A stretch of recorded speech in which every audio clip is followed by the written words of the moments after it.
Good morning to my dear students. Today is a new topic, simultaneous linear equations with constant coefficient. This is the part of unit number 3 in engineering mathematics. ये simultaneous equation का मतलब क्या है वो हम यहाँ समझेंगे और उसके बाद इस पर बेस्ड क्वेश्चंस करेंगे, ठीक है। और ज्यादा डिफिकल्टीज नहीं है इन क्वेश्चंस में। जो सबसे मेन चीज आपको देखनी है वो देखना है कि किस टाइप के क्वेश्चंस इसमें आते हैं, लेकिन इसके अंदर अब तक जो पढ़ा है आपने CF प्लस PI निकालना वो आपको यहाँ पर आना चाहिए, ठीक है। तो प्लीज उसको आप देखें कि कैसे उनको अपन सोल्व करते हैं। आप देखेंगे कि यहाँ पर साइमल्टेनियस इक्वेशन के लिए दो इक्वेशन, अपन पहले इसकी डेफिनेशन समझ लें कि है क्या ये। Okay, here we discuss differential equation in which there is one independent variable. कितने वेरिएबल है? Only one independent variable and two और more than two dependent variable. Dependent variable तो जैसे x और y दो डिपेंडेंट वेरिएबल होंगे, और independent variable में यहाँ पर क्या होगा? एक t होगा, ओनली वन वेरिएबल, ठीक है। तो यहाँ पर आपके वन वेरिएबल तो होगा जो कि इंडिपेंडेंट है, वो है t, और डिपेंडेंट है x और y। Such equations are called simultaneous linear equations. तो कुल मिला के ये इसकी डेफिनेशन है, जिसके अंदर एक इंडिपेंडेंट और दो डिपेंडेंट वेरिएबल्स होंगे। हम क्या करेंगे, इसमें x और y की वैल्यू यहाँ से निकालेंगे। एक छोटा सा कंसीडर है, मैं इसका सॉल्यूशन नहीं निकालूंगा। आप देखें, सपोज x और y be two dependent variables and t the independent variable. x और y क्या है? टू डिपेंडेंट वेरिएबल है and t independent variable. Now consider the simultaneous equation. We have two simultaneous equation. d क्या है? d differential form में है। d यहाँ पर dy by dt है, because we are using only one independent variable. Okay, and t1 t2 are function of t। ये जो right में दिख रहे हैं ये t के फंक्शंस हैं। f1d a function of d, a function of d, phi1 another function, phi2 another function, but x and y both are giving in two equations, and in these equations we see two equations in form of x and y, but in the right hand side you will see value of t, function of t। ये दोनों function किसके होंगे? t के होंगे। तो इस तरह की इक्वेशन जब आपको दिखती है तो उसे हम क्या बोलते हैं? Linear simultaneous linear differential equations. तो ये फॉर्म आपको दिखेगी, बहुत आसान है, समझने की कोशिश करें। I am taking some examples. First example you can see dx by dt plus 4y plus 3y is equal to t। कितने वेरिएबल हैं? x और y टू वेरिएबल्स हैं हमारे पास में, ठीक है। हमारे पास टू वेरिएबल्स हैं। ये देखिए यहाँ पर टू वेरिएबल्स दिख रहे हैं आपको, x और y। ये देखिए x और y, यहाँ पर भी टू वेरिएबल्स हैं, लेकिन राइट हैंड साइड में क्या आ रहा है? t का फंक्शन आ रहा है, और आपके dx by dt है। मतलब आपका जो इंडिपेंडेंट ये वाला पोर्शन जो है इंडिपेंडेंट, वो नीचे की तरफ t दिया हुआ है, ठीक है। और इस पूरी इक्वेशन में क्या करेंगे, जहां जहां डी बाई डी टी होगा वहां पर आप d लिखेंगे, और जो आंसर आएंगे वो भी t की फॉर्म में आएंगे। वो डिवाइड में t है ना, तो t की फॉर्म में आंसर आएंगे। ये देखें मैंने क्या किया, d बाई डी टी की जगह d लिखा है। ये y का फंक्शन है। अब ऊपर देखें, ये देखें ये जो सेकंड वाला है d by D T Y D X plus 5y दिया हुआ है, यहाँ लिख दिया मैंने। तो पूरा जो क्वेश्चन है आपका वो इस फॉर्म में कन्वर्ट हो जाएगा। अब हम क्या करेंगे, x के फंक्शन को तो एक जगह करेंगे और y के फंक्शन को इसमें से एक करेंगे। तो आप इन दोनों में से x कॉमन लेंगे तो d plus 4x plus 3y is equal to t। इन दोनों में से आप क्या कॉमन लेंगे? पहले तो 2x को आप लिखेंगे यहाँ पर, ये देखो यहाँ लिखा हुआ है, ये देखें। और इन दोनों को आप क्या करेंगे, यहाँ पर कॉमन y लेकर लिखेंगे। राइट हैंड साइड में t का फंक्शन है। अब यहाँ पर हमारे पास दो वेरिएबल्स हैं जो कि इंडिपेंडेंट है, सॉरी डिपेंडेंट है, x and y। So overall हमारा काम एक ही है कि हम कैसे भी करके x और y की वैल्यू निकालें। Right. We have to find only value of x and y। तो उसके लिए हमें एक बार तो x को गायब करना पड़ेगा, एक बार y को, जिसे हम कहते हैं एलिमिनेशन मेथड। एलिमिनेशन मेथड में आप क्या करेंगे, x या y में किसी को एक को चूज कर लें। सपोज मैंने y को चूज किया, यहाँ पर कितना आ रहा है 3 और यहाँ कितना आ रहा है d+5। तो इस वाले टर्म को तो d+5 से उल्टा कर दो, d+5 से मल्टीप्लाई, या 3 है तो नीचे 3 से मल्टीप्लाई कर देंगे, राइट। तो आप देखें, तो eliminating y operating on the both side of 1 by d+5, we are multiplying equation number 1 by d+5 and equation number 2 by 3. After multiplying, इसको पहले इस पूरे से मल्टीप्लाई करेंगे, ये देखो d+4 into d+5, 3 into d+5 into t, देखो यहाँ लिखा हुआ है इक्वेशन नंबर 3 देखें, और इसको 3 से मल्टीप्लाई करेंगे, 3 2 6, यहाँ 3 इंटू d+5y और 3 इंटू t, यहाँ आप देख सकते हैं ये इक्वेशन मैंने मल्टीप्लाई करने के बाद लिखी है, ठीक है। सिंपल वे में आपको इनके साइन चेंज करने हैं, ये टर्म कैंसिल होगी, this term will be cancelled, taking out d+4 d-x minus 6x, in the right hand side we have d+5 into t minus 3 e raised to power t. Is it clear? दोनों में से x common लेंगे, इसको आप multiply करेंगे, इन दोनों को आप मल्टीप्लाई कर लेंगे, मल्टीप्लाई करने के बाद आपको ये टर्म मिलेगी, आप मल्टीप्लाई करके देखें, और यहाँ पर -6 है, x को आप कॉमन लेंगे, इसको ओवरऑल सोल्व करने के बाद में आपको ये टर्म मिलेगी d² + 9d + 14। बहुत इजी कैलकुलेशन है, आप देख सकते हैं कैलकुलेट करके। अच्छा, राइट हैंड साइड में यहाँ पर d आ रहा है, जब इसको डिफरेंशियल करते हैं, क्योंकि d यानी differential with respect to t, तो t का डिफरेंशियल 1 होगा, या कुछ नहीं है तो 5t होगा, -3t, 1 + 5 - 3 e raised to power t। तो आप देखेंगे कि ये अब की बार कांस्टेंट कोफिशिएंट बन गया है। हमारा ओवरऑल ऑब्जेक्ट क्या है, हमारा ओवरऑल ऑब्जेक्ट है कि x और y को कैसे फाइंड आउट करना है, ठीक है। So we are trying to find value of x and y, ये हमें निकालना है, बिकॉज साइमल्टेनियस इक्वेशन दो यूज करना है, obviously we have to solve both the equation for x and y। So I think it is very clear, but आपको ध्यान रखना है जो भी आंसर आप निकालेंगे राइट हैंड वो t की फॉर्म में निकलेगा, राइट हैंड साइड जो है, ठीक है। तो आप ये क्योंकि d/dt लिया हुआ है, आप यहाँ देख सकते हैं, first of all because this is the form as constant coefficient का जो हमने किया है, so first of all we have to find auxiliary equation as previous section जो हम कर चुके हैं। सबसे पहले m² 9m 14, 7 2 14, ठीक है, इसमें से m कॉमन लेंगे, यहाँ से m कॉमन लिया, m कॉमन लेने के बाद आपके पास मिल रहा है m+7, यहाँ से 2 कॉमन लेंगे तो यहाँ बचेगा 2m+7, दोनों में से m+7 + m+2। We have two real and distinct roots. जब रियल और डिस्टिंक्ट रूट होते हैं तो सिंपल वे में c1 e raised to power -2t, देखो वहां 2x लिखा था पहले, क्योंकि पहले वाले सेक्शन में जो हमने पहले पढ़ा है उसमें यहाँ पर d/dx होता था, यहाँ d/dt है, so we have to use t, t is independent variable. तो एक बार तो -2 को लिखेंगे, एक बार आप इस -2 को यहाँ लिखेंगे, और c2 के साथ इस -7t को लिखेंगे। वेरी फैमिलियर, क्योंकि ये CF का पार्ट है, हम ऑलरेडी कर चुके हैं, सो मुझे नहीं लगता आपको यहाँ पर प्रॉब्लम होनी चाहिए। I think this is very clear to all of you, और क्लास में बने रहें जिससे कि आपको ज्यादा समझ में आए, ठीक है। अब नेक्स्ट वर्किंग आपकी PI की है, और सबको पता है कि PI ही यहाँ पर बड़ी प्रॉब्लम करता है, बट मुझे नहीं लगता PI आपको प्रॉब्लम करेगा, क्योंकि हम उन सारे केसेस को अगेन रिवाइज करेंगे। मान के चलें कि ये क्वेश्चन भी जब भी हो पाएंगे जब तक आपको पीछे वाली चीजें नहीं आएंगी।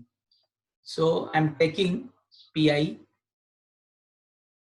How will you find PI? First of all जो भी d का टर्म था उसको डिवाइड में लिखा गया है, यहाँ पर 1 यानी कांस्टेंट है, यहाँ पर t का टर्म यानी इसमें लगेगा बाइनोमियल, जिसे हम कहते हैं द्विपद प्रसार, e raised to power t। 3 part का मतलब है 3 डिफरेंट क्वेश्चन आ रहे हैं, तो हम क्या करेंगे एक बार इसके, अच्छा यहाँ पर कुछ नहीं है तो e raised to power 0t मानेंगे, यहाँ पर 5 को कॉमन लेकर t के साथ इसको डिफरेंशियल करेंगे, या -3 को कॉमन लेकर, मतलब सबको अलग अलग सेपरेट कर देंगे। अब पहले हम एक काम करते हैं, पहले हम इस पोर्शन को देख लेते हैं, इस वाले को। आप एक साथ 3 देखोगे तो दिक्कत करेगा, पहले हम इसको समझ लेते हैं, फर्स्ट पार्ट को। मैं इसकी बात कर रहा हूँ, टॉकिंग अबाउट दिस वन। इसमें क्या किया है, सबसे पहले यहाँ कुछ नहीं था तो 0 मान लो, e raised to 0 to 1 होता है। पहले यहाँ पर आप क्या रखेंगे, d की जगह 0 रखेंगे। 0 रखने पर ये पूरा सोल्व हो जाएगा, तो हमारे पास आएगा 1/14। 0t दोबारा इसलिए बनाया क्योंकि जब तक अगर ये 0 हो जाता पूरा, अगर ये वैल्यू रखने पर, तो हम इसे फिर अलग तरीके से करते। ये केस नंबर 1 है, जब हम CFPI निकालते थे e raised to power t में, e raised to power 80 में। तो यहाँ पर ये 14 एज इट इज आ जाएगा, इसमें कोई प्रॉब्लम नहीं है। बहुत आसान है, सिर्फ लिमिट लगानी, क्योंकि 0 नहीं बन रहा है। तो जब भी e होगा, अगर वैल्यू रखने पर 0 नहीं आता तो एज इट इज करेंगे। अब हम बात करते हैं सेकंड पार्ट की, पोर्शन नंबर 2। आप इसको मत देखिए, पहले इसको समझ लें, ज्यादा बढ़िया रहेगा। एक एक करके चले तो ज्यादा अच्छा है, ये फिर दोनों साथ चलने दें, क्योंकि फर्स्ट वाला इजी था। यहाँ देखिए, इसके लिए जब भी t या t की पावर आएगी, तुम क्या करेंगे, इनमें जो मिनिमम पावर है 14, उसको कॉमन ले लेंगे। तो 14 की जगह तो 1 हो जाएगा, या d स्क्वायर 90 के नीचे 14 आ जाएगा, तो 1 प्लस x की पावर 1 बन गया।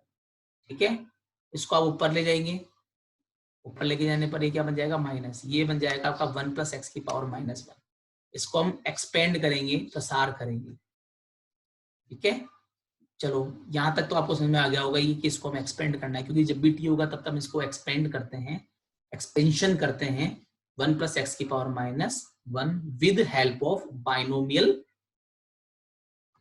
राइट, अब इस वाले पोर्शन की बात करें, मैंने क्या कहा था, जब जब e होगा तो इसके साथ कोएफिशिएंट में कितना है, 1 है। अब इस 1 को यहाँ रखें, d की जगह 1, क्योंकि ये 0 नहीं बन रहा है। जैसे फर्स्ट वाला पोर्शन था वैसे लास्ट वाला पोर्शन है, सेम है, क्योंकि 0 नहीं बन रहा है, केस नंबर 1। तो आप 1 रखने के बाद इसको सोल्व करेंगे तो ये बनेगा 3 बाय, ये पूरा हो जाएगा 24, ये हो जाएगा e raised to power t।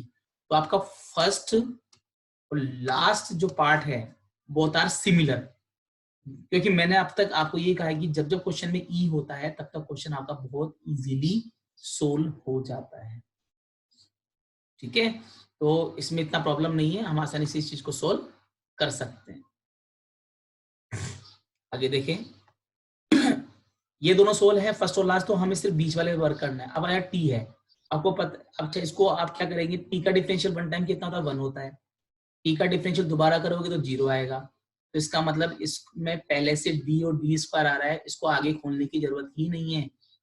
1 plus x की पावर -1 क्या होता है, 1 minus x plus x square minus x cube. तो यहाँ पर आपको देखना है कि कितना बार खोला जाए कि टी का डिफरेंशियल 0 आ रहा हो।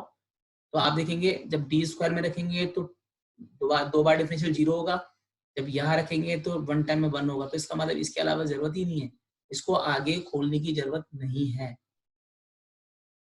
ठीक है, तो हम डायरेक्टली रख रहे हैं, डी को जब यहाँ रखेंगे तो 2 टाइम डिफरेंशियल, 1 टाइम में तो इसका वैल्यू 1 होता है, दूसरी बार में 0। अच्छा, टी को यहाँ भी मल्टीप्लाई करना है, यहाँ जब यहाँ करेंगे तो 9 डी की टी का डिफरेंशियल होता है 1, तो ये हो जाएगा 9/14, then T minus 9/14 minus 1/2 1/8 e raised to power t। इसको आप यहाँ से काट लेंगे, इसको कैंसिल आउट करेंगे। ठीक है, ओनली 1 टाइम, आप चाहो तो 2 बार खोल के उसमें रखना तो है, लेकिन बहुत ज्यादा मेहनत है, कोई मतलब नहीं, पावर के अकॉर्डिंग खोला जाता है। हाँ, अगर पावर टी स्क्वायर होता तो फिर मैं इसको यहाँ तक लेके चलता, एक्सपेंड यहाँ तक करता, इसका होल स्क्वायर ही बनाता। ठीक है, 1/t, इसको मल्टीप्लाई करें 1/5t, इसको मल्टीप्लाई करेंगे यहाँ पर, इसको मल्टीप्लाई यहाँ करेंगे, ओवरऑल ये आपका pi आ जाएगा, लेकिन किस फॉर्म में, x की फॉर्म में, क्योंकि आपने इसको x के लिए सोल्व किया है। राइट तो t का होगा, बट जितना भी क्वेश्चन है वो x, क्योंकि आपने y को एलिमिनेट किया था, y को हटाया था, वहां पर हमें x के लिए सोल्व कर रहे हैं। तो आपका जो pi होगा वो क्या होगा, x is equal to CF plus pi।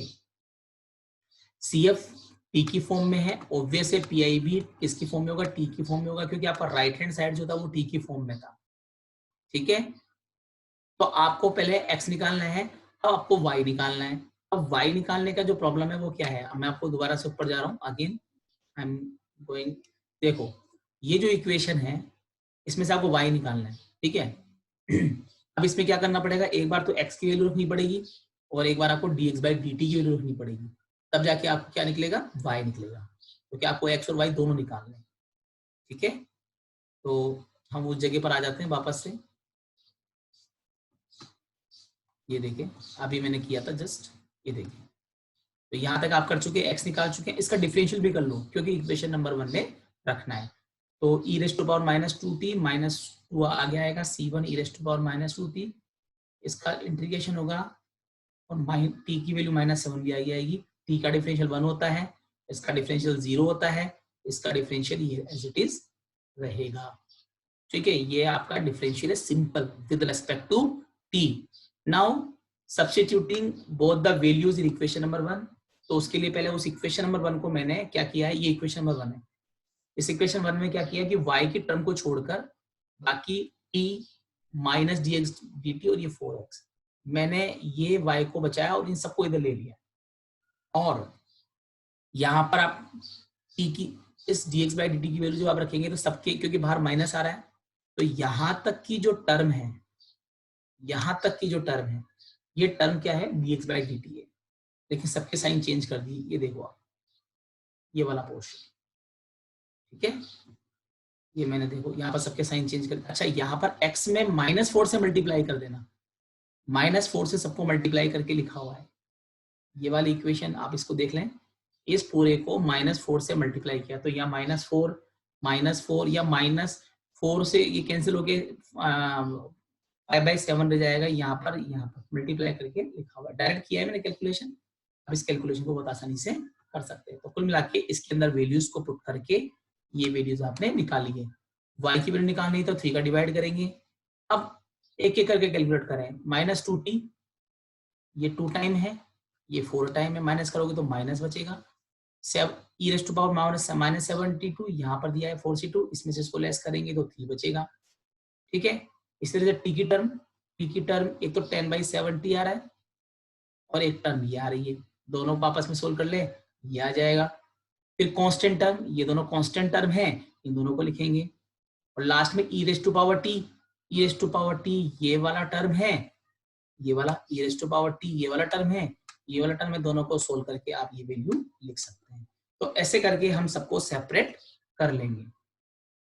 थोड़ी सी कैलकुलेशन ज्यादा है बट टेक्निक यही लगानी है, इसी तरह से क्वेश्चंस आपके सोल्व होंगे। तो आप देखें कि यहाँ पर दोनों के आंसर्स को एक साथ लिखेंगे, which will be the final answer of simultaneous differential equation with constant coefficients. ठीक है बेटा, इस तरह से क्वेश्चन अपन कर सकते हैं। लेकिन अब प्रॉब्लम वही अराइज होती है कि जब तक हमें इसके बारे में पता नहीं हो, मतलब इसके क्वेश्चंस को करने के लिए आपको बेसिक CF और PI निकालना आना चाहिए। जब तक अब वो नहीं निकलेगा तब तक इस क्वेश्चन को हम सोल्व नहीं कर सकते।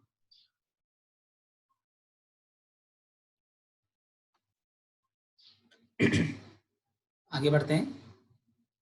आई am taking another question, but अब इस क्वेश्चन में क्या देख रहे हैं, इस क्वेश्चन में 2 टाइम डिफरेंशियल किया गया है, इसका मतलब आपकी कैलकुलेशन थोड़ी ज्यादा होगी, मतलब डिफरेंशियल को 2 बार करना पड़ेगा, लेकिन टेक्निक वही है। We can see easily x and y both the function given in left hand side, x और y जो कि डिपेंडेंट वेरिएबल है, और राइट हैंड साइड में t का फंक्शन है। तो आप आराम से पहचान लोगे, 2 इक्वेशन एक साथ है, किसी भी क्वेश्चन में ऐसी इक्वेशन नहीं होती है। हम क्या करेंगे, क्योंकि 2 बार है 2 टाइम्स है, तो इसको लिखेंगे d²x, इसको लिखेंगे d²y। ठीक है, बाकी एज इट इज रहेगा। तो आप देखेंगे यहाँ पर, ये देखो d²x + 4x + 5, d² लिखा है मैंने, यहाँ भी d², बाकी सब कुछ सेम चल रहा है ना। अब आप क्या करेंगे, x की इन दोनों में से x कॉमन लेके लिखेंगे, ये देखिए d² + 4x + 5y + t²। पहले हम यहाँ पर 5x को लिख देंगे, इन दोनों में से y कॉमन लेकर d² + 4 यहाँ पर लिखेंगे, और ये हो जाएगा आपका t + 1। बस पिछले क्वेश्चन में आपके सिंपल d था, इस बार क्वेश्चन में आपकी d² है, that is 2 time differential with respect to t। और वही टेक्निक आपको अपनानी है, क्या करना है, y को एलिमिनेट करेंगे तो यहाँ पर कितना आ रहा है 5, या कितना आ रहा है d², इन दोनों को इंटरचेंज करके मल्टीप्लाई कर दो। देखो यहाँ कितना किया हुआ है, यहाँ मल्टीप्लाई किया d² + 4 से, राइट, और यहाँ क्या लिखा हुआ है 5, इसलिए यहाँ किससे मल्टीप्लाई किया है 5 से। सिंपल मल्टीप्लाई करना है, ठीक है, सिंपल मल्टीप्लीकेशन यूज करेंगे। ये देखिए मल्टीप्लाई करने के बाद ये कुछ ऐसा बनेगा, आप देखें d² ये होल स्क्वायर बन जाएगा dx, ये बन जाएगा 5d स्क्वायर प्लस 4, ये बन जाएगा 5d स्क्वायर प्लस 4, यहाँ बन जाएगा 25x, यहाँ बन जाएगा 5 इंटू डी स्क्वायर वाई, यहाँ बन जाएगा 5 इंटू टी प्लस 1। ठीक है, सिंपल कैलकुलेशन है, कर सकते हैं आप, बिल्कुल आप आसानी से इस चीज को कर पाएंगे, there is no problem, you can सी।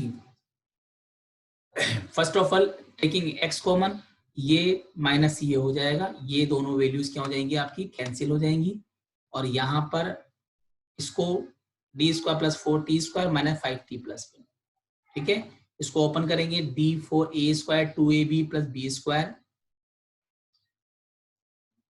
ये देखिए ये 16 हो गया, माइनस 25, इसको ओपन कर दिया, a प्लस बी के होल स्क्वायर से इसको ओपन किया है, या x होगा।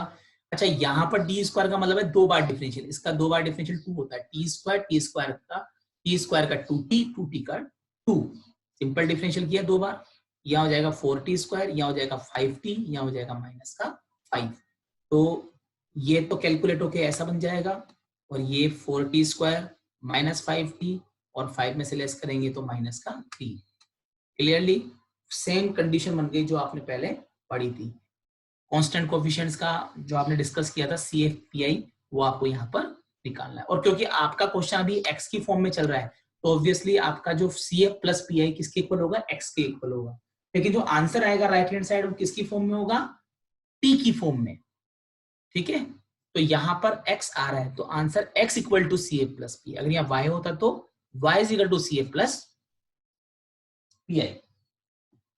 चलो आगे देखते हैं, बहुत आसान है, ऑक्सिलरी अब जो कैसे सोल्व करेंगे, इसको लिख सकते हैं m स्क्वायर का होल स्क्वायर, क्योंकि ये इसकी पावर जस्ट हाफ है, तो हम 9 1 जा 9, 9 में से 1 लेस करोगे तो क्या आएगा, 8 आएगा, और 9 1 जा 9, ये आ रहा है आराम से, इनमें से क्या कॉमन लेंगे, m स्क्वायर, तो m स्क्वायर प्लस 9, यहाँ से -1 कॉमन लेंगे तो m square plus 9, m square plus 9 को कॉमन लेंगे तो m स्क्वायर माइनस 9, हमारे पास दो डिफरेंट वैल्यूज आ जाएंगे, लेकिन आप देखें कि यहाँ पर 4 रूट्स यहाँ अवेलेबल होंगे, क्योंकि दोनों पे पावर ऊपर पावर 4 है और 2 की फॉर्म में आ रहा है, एक में आपका, जब हम इसको देखें, इसको 0 के इक्वल करेंगे तो 1 आएगा, और जब इसको रूट को लगाएंगे तो प्लस माइनस 1 में लिखा जाएगा, बट यहाँ पर अगर हम देखें तो ये इधर आएगा माइनस 9, ठीक है, और जब इसको आप रूट करोगे तो प्लस माइनस आयोटा 3, क्योंकि नेगेटिव है तो आयोटा आएगा, 9 का रूट कितना होता है, 3 होता है, और आगे मैंने 0 माना है।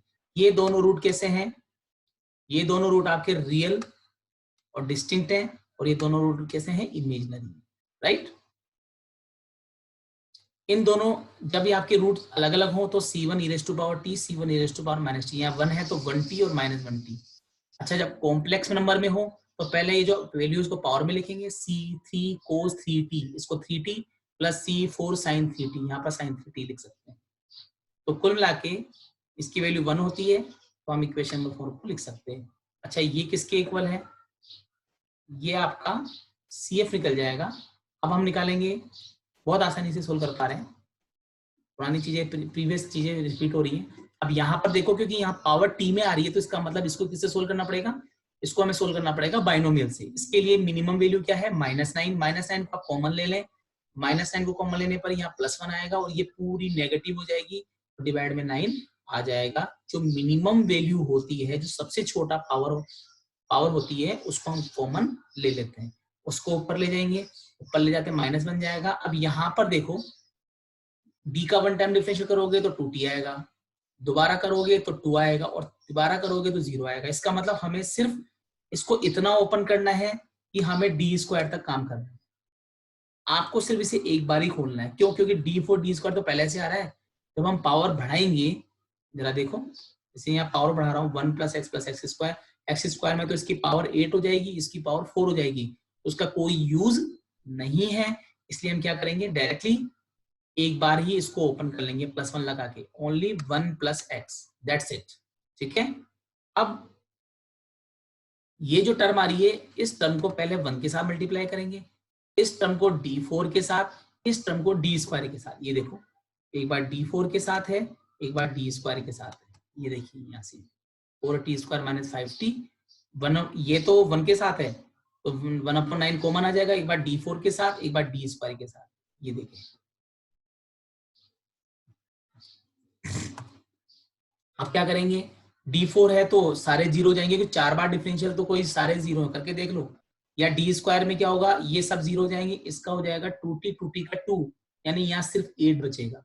आप डिफरेंशियल सबको आता ही है, 2 बार करना है, करके देख लो। तो ये तो जीरो जाएंगे, ये 8 हो जाएगा।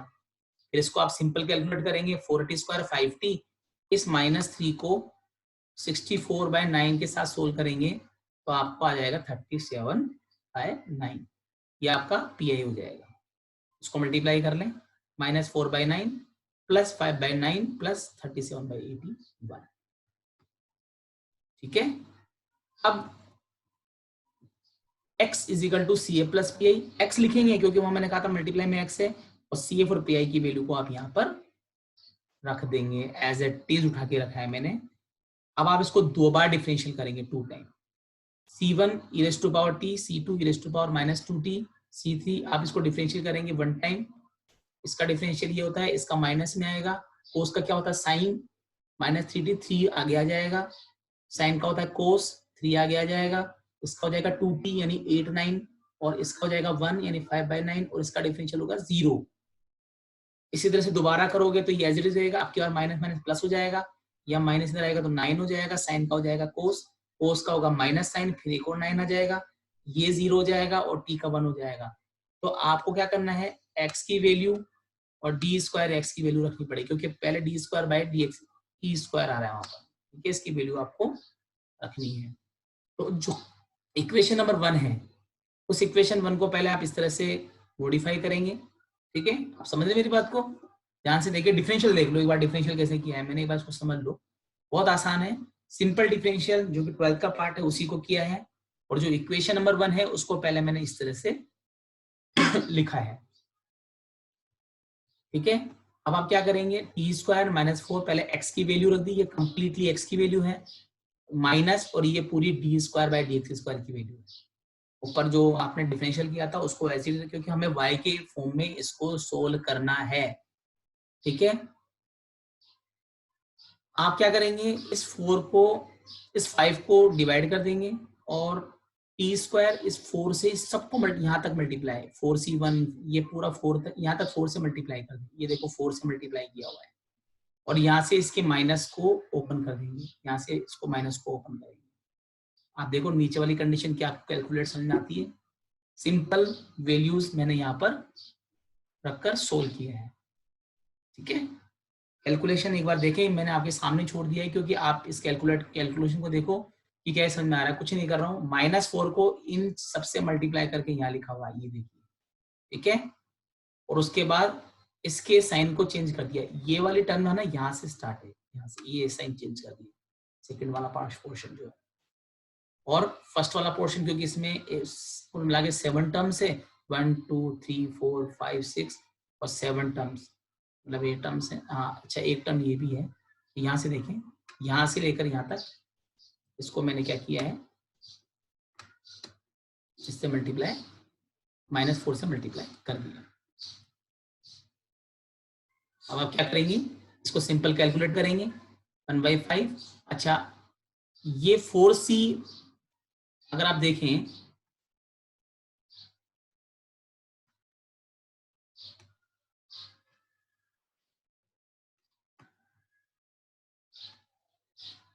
ये देखें, ये e rest to power t, e raised 5 हो गया, -t ये भी 5 हो गया, उसके बाद क्या लिया 5c cos 3t या 9 cos 3t, इसमें से माइनस करोगे तो 5 बचेगा, sin 3t यहाँ पर ये 9 है तो 5 से c4t, फिर टी स्क्वायर की टर्म एक तो ये है, टी स्क्वायर की टर्म एक ये है, दोनों को आपस में सोल्व करेंगे तो 25 टी स्क्वायर आएगा।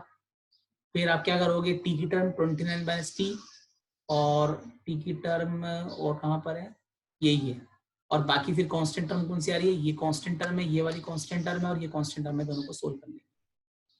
ठीक है, सिंपल है।